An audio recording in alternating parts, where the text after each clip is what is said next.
Ассаламалейкум, бүгін Ақниет шипажайындамыз. Кішкене өзгешеліктер орын алып жатыр. Мұнда комфорт деген осындай категория пайда болды. Хотя бұрыннан бар категория, бірақ кішкене квадратурасын өзгерттік. Бұл жердің ортада, мына жерде ортада бізде не болған?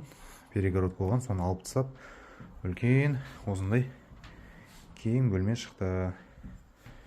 Өте керемет жағдайда.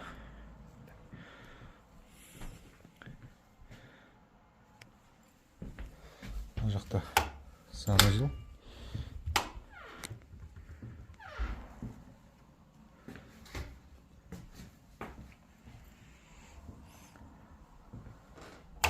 Бұл номер комфорт деп аталады. 2 адамға 34 мың теңге шығады. Пока текущий прайс осы, бірақ алдағы уақытта бұл номердің бағасы кішкене